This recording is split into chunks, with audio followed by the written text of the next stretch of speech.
Battles of Legend, you beautiful bastard. Welcome back to Just Nuts, guys. Today I'm talking about the top, not top, but the, handful, collection, cluster of decks that all got a little bit better, if not a lot better, from Battles of Legend Heroes Rvenge. We got a couple of new archetypes imported in here. We got a couple of really important support cards for specific archetypes, and then there's some more generic stuff that ends up helping specific decks, specifically. So I just want to talk about that and just go through pretty much every deck that I think got a nice little buff out of this set, as it did release literally yesterday. As always, guys, I'm not perfect. I don't know everything. If I missed something, definitely throw it in the comments below. Let me know what I missed, what archetype specifically I really missed. But I tried to get the big ones. I thought there were some other ones in here, but I thought these were the main ones that got legitimate buffs, right? So let's just hop right into it. We got a lot of them here, so we're not going to spend too much time on all of them, but we'll start with Mystic Mind Burn. I'm talking about the pure Mystic Mind Burn, and the reason I think Mystic Mind has a nice buff here is because of this trap card right here, Dark Sacrifice. It's what I've been seeing people talking about for the most part. This could be good in other decks too, I'm thinking, but Mystic Mind, I feel like it would be the main beneficiary of this card. If you don't know what this card does, it says if your opponent activates a card or effect that would destroy a card or cards on the field, you can just negate that, send a level 3 or lower dark monster from your deck to the graveyard. It doesn't destroy the card, but you negate the effect, essentially. So, Twin Twisters, boom, negate. And they went -2 in their hand. You got the Foolish Burial, something. Mystic Mind already plays 3 Lilith in their deck, so, this just foolishes out Lilith. Anything, Nightmare Cerberus, Nightmare Phoenix, anything that destroys, you just negate and dodge. Salamangreat Rage, Salamangreat Rage, all that stuff. There's something in almost every deck that this can help you bypass, which is pretty cool. So Dark Sacrifice, very, very cool and nice for Mystic Mind. Next up, we got Vision Heroes, or just heroes in general. I don't know too much about heroes at this point, but for the most part, what I hear is that Vision Hero Faris and Vision Hero Increase, I believe, are the two best ones, and they're actually straight up right now placeable into hero decks for a more OTK build I've seen. But just kind of that combo-y kind of you know what I mean? You got a lot of plays going off. Offensive strategy, which is pretty cool. I know a lot of people love heroes. It's nice that they got a little buff here, and their designs are strange but appealing, I gotta say. So heroes getting a nice little buff as well with the Vision Hero support. I don't know about the other, I think 3 monsters that came out, or maybe there's 3 or 4 monsters that came out. I don't know about the spell or the trap card, but I just know that Faris and Increase are almost immediately placeable into a pretty standard hero build already, which is cool. So Vision Heroes, boom. Next up, we got something cool that I'm actually more inclined to be interested in, which is Battle Wasps / insects in general. So Battle Wasps brought a nice little, spike to insect play. I mean, there's not really, it's literally going to be Battle Wasps now, and then Insectors, and they're going to be the only 2 bug archetypes that are really relevant right now. But I think Battle Wasps definitely are pretty nice. I mean, Sting the Poison, you just look at this card right here, he's just one of your monsters. He's essentially a Stratos. On normal or special, just add a Battle Wasps monster. And then as a quick effect, he can essentially tribute one of your other insects to infinite impermanence, negate one of your opponent's monster's effects until the end of the turn. So it's disruption built into a Stratos. Pretty powerful card. Obviously its stats aren't anything to write home about, but its other effects definitely make up for that. And they got a couple other cards. They got some generic insect cards that can kind of just jump out of the hand onto the board, which is pretty nice. Definitely could be used in insect decks in the future.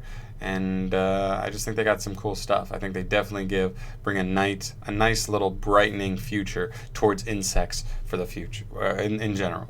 Yeah, all insects I think could be helped with this archetype. So really cool, and I like their designs a lot also.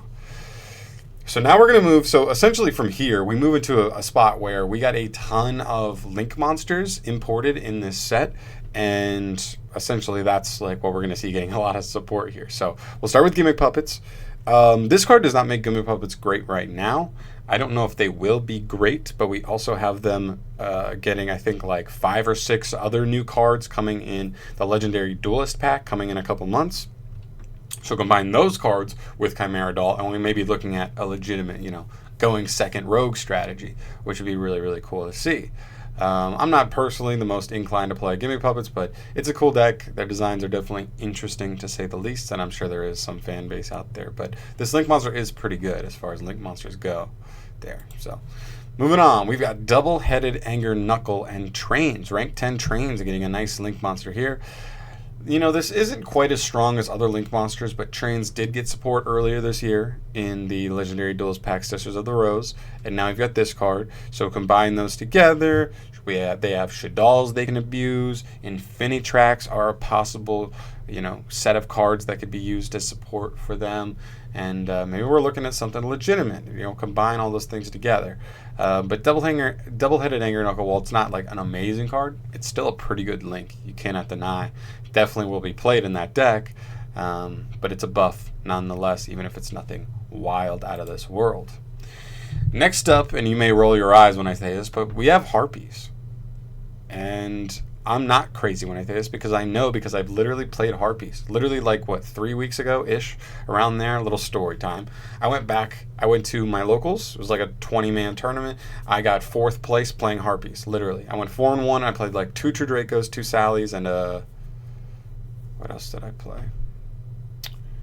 Can't remember what the last deck I played, but I remember playing 2 Dracos and 2 Sallies. But the deck was solid, 100%, especially against your Draco with the field spell. You literally just pop like 4 cards in one turn and they just lose. Like the duel's just over, which is really, really cool.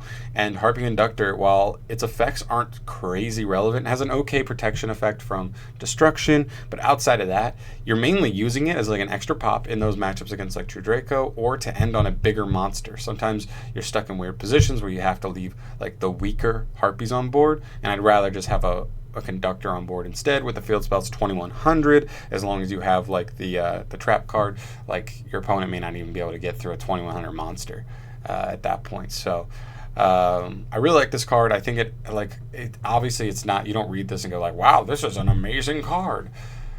But in the context of the deck it's played in, I think it's actually pretty good, and it does marginally help the deck for sure, because in its place I was just playing Bladefly, like literally just a monster that buffs everything, but this card actually does do a little something something. So shout out to that, and Harpies are a little bit better. Next up we've got, I'm going to say zombies in general, but Rvenge specifically, but also zombies. Rvenge Savior is a nice card. Is it insane for them? No.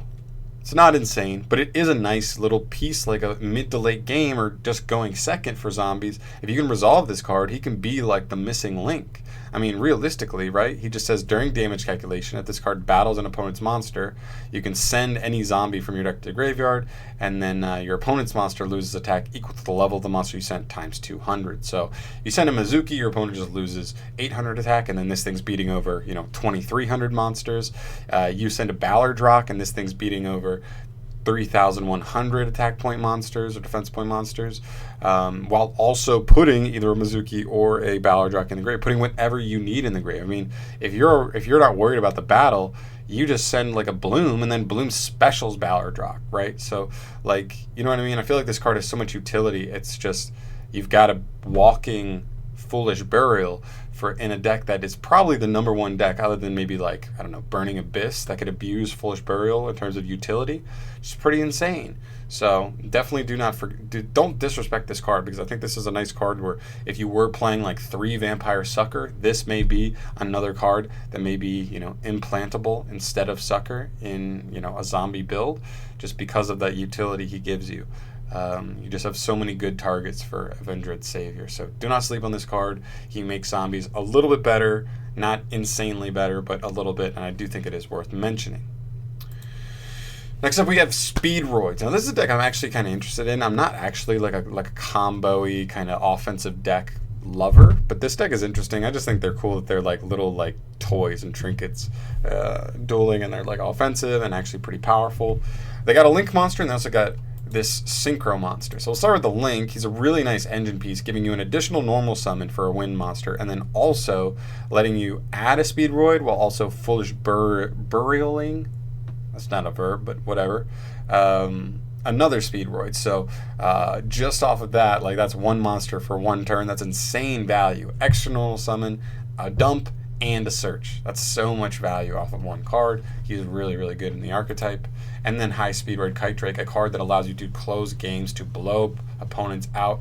When he hits the field, you can either destroy all other cards on the field, or you can negate the effects of all other cards your opponent controls. So either way, he's just shutting your opponent down. If you're playing against Sallies or Orcas and they have that protection from destruction, I get it. Maybe you just want to turn them off and then just beat them down. You know what I'm saying? Still good nonetheless. Also, when he's sent to the graveyard, by an opponent's card, you just search a Speedroid monster from deck to hand. That recursion is definitely nice to, if he does go down, make a play on the next turn. So high Speedroids, Speedroids in general, definitely looking kind of spicy now. Would not be surprised if they top a regional or two, in the next upcoming months. So keep an eye out for them. And then we move into like the ones that I think are like the most supported here, get the biggest buff. First ones are Trap Tricks, going from literally an unplayable deck in terms of how bad they were to literally just like, I'm not going to say tier 2, but I would say tier 2.5-ish control stun deck. Very, very good going first at just setting up boards and just making it impossible for decks to like play through with how many just like disruption, like fuck up your summon cards that they can play. This card gives you insane advantage. Insane. Most turns, she's just a +2. Straight up. She's weak. Obviously, the biggest weakness for the deck is the battle phase. Going second, the deck struggles a lot, but I feel like for the most part, the deck is, legitimate. I definitely expect to see this topping a couple of regionals here and there. For sure. So keep an eye on Trap Tricks. Also, they ranked pretty high in the structure deck poll. So I wouldn't be surprised if Konami thinks like, oh, they're pretty. Everybody likes them. Maybe we'll give them a little bit more support, and then maybe the deck gets a little better and better and better. Does a little more here and there. So that'd be cool. But keep an eye out for them because they're pretty strong. Then we have Magical Musketeers, a deck that people thought was really bad for a while. I don't think it was bad. I think it was like decent. It was probably tier 3, not really topping events and stuff really. Topped like a couple regionals in the past couple months, but nothing crazy. This card is a big help to what some of their weakness was. It lets them play through one disruption. It lets them help play into boards and break boards going second. And he just gives you a way for like infinite pluses, man. I mean, when he's summoned, you're either going to search Magical Musket spell and traps equal to the number of monsters your opponent controls, or you're just going to special Magical Musketeer straight from deck equal to the number of spell and trap cards your opponent controls.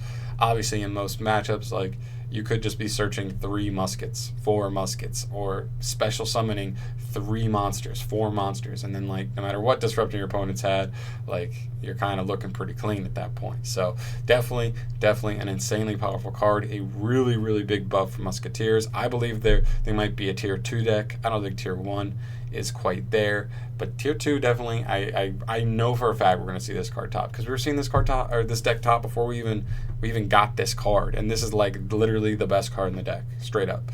So definitely expect to see this card doing a little bit better, or this deck doing a little bit better. Cool. And then the last one here is kind of a double, right? A double whammy, because it's kind of a generic card, but it's used in specifically 2 of like the more meta decks. We've got Altergeist, we've got Orcas. These are the 2. Now keep in mind, these are the 2 decks that get, I guess, like I think get the biggest buff. They're the 2 most relevant decks maybe that get the biggest buff off of this card. There definitely are other decks. I know that. You can tell me down below, but I do know that this card helps out other decks too, but I felt like these were the main benefactors from this card, Altergeist and Orcas, and that card is Salamangreat Almirage. So pretty much you can just play Sangan and Altergeist. You'll be able to turn 1, search Multi-Faker, and then as long as you open the trap, you'd be able to drop Multi-Faker on your opponent's turn next turn, and then that just gets your engine rolling. So that's the whole point there. Pretty good. It's just a nice little consistency piece. And then for Orcas, what I've heard is I believe it allows you to turn your Phantom Knights, cards that normally can be considered bricks in the deck, into one card combos, essentially. You know what I mean? Like your Candinas or your whatever. It's just like a one card combo because of this card, because you can link them off, detach them to get the Shade Brigandine, and then you just get 2 monsters on the board to start comboing off. So in these 2 decks specifically, I think we'll see the nicest little buff here for consistency for them, and there definitely are other decks. Feel free to let me know what those are specifically, but these are the 2 main ones, and I think that's pretty much it. There were some other cards in here, like Cyframe Lord Lambda. There's the BLS link, and some other cards as well. But I feel like for the most part, a lot of these cards, the other cards, were like either like generically good, so that like they can be kind of used in like almost any deck, like any deck that like spams the board a little bit, like, and plays like any level 7 cards, period. Level 7 or higher cards could just play the BLS link, and it'd be like a decent card in that deck. And then any deck, period, that just wants to play, especially going second decks, just wants to be able to use or main deck Cyframe Gear Gamma, Lambda just allows you to do that, which, you know, is nice. So I felt like those were a little too generic. I thought they just fit into so many decks. Like, I could talk about some decks, but like I would just be talking about like 20 different decks. But this is pretty much it. I feel like this is a pretty good list of all the decks that got like the nicest little buffs here. And definitely know your thoughts. Like I said, let me know if I missed anything here, and I guess sub to the channel if you haven't already, because you're missing out. We're having a good old time, right? Right, John. Right. I'm crazy. Thanks for watching, guys. Peace. I'll see you in the next one.